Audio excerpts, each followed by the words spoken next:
இது என்ன பிரமாதம்? இதை விட பெசலைட் ஒண்ணு இருக்கு. கூவுடா.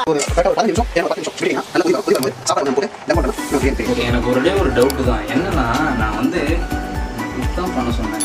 ஒரு குக்காவே மாறி பர்ஃபார்ம் பண்ணிட்டு இருக்கேன். இப்போ 15 நிமிஷம் 2 நிமிஷம் 3 நிமிஷம் இதெல்லாம் யாரு கற்றுக் கொடுத்தது? அதை ஃபர்ஸ்ட் சொல்லுங்க.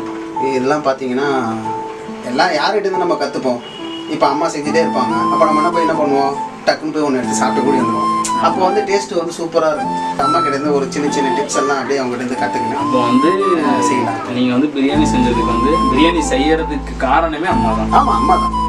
எல்லார் வீட்லேயும் அம்மா தான். ப்ளஸ் இருந்தாலும் அதுக்கு அடுத்த ஸ்டேஜில் பார்த்தீங்கன்னா நம்ம மனைவி தான். ஏன்னா அவங்க தான் அடி விழுவோம் வீட்டில். அதானே?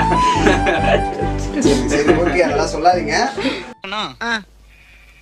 நம்ம யார் வம்புக்கும் போறது இல்ல, யார் தும்புக்கும் போறது இல்ல. நம்ம உண்டு, நம்ம சோழி உண்டுன்னு போயிடுறது. இருந்தாலும் அவங்க ஒரு சில சரி ஏதோ அங்க இங்க நெஞ்செல்லாம் புண்ணா இருக்கு தம்பி அப்படின்ற மாதிரி இருக்கு. பரவாயில்ல. ஆனா நம்ம கண்டிப்பா டேஸ்ட் பண்ணணும். அண்ணன் வந்து இவ்வளவு எஃபோர்ட் போட்டிருக்காரு. பார்ப்போம். அடுத்து மெயின் ஐட்டம் என்னன்னா ரைஸ். அது முடிஞ்சுன்னா பிரியாணி ரெடி ஆயிடும்.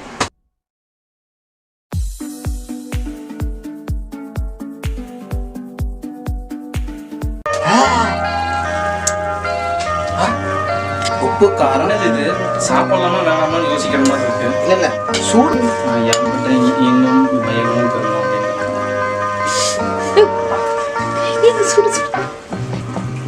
ஏப்பா தம்பி, ஏப்பா இவ்வளோ காட்டியப்ப.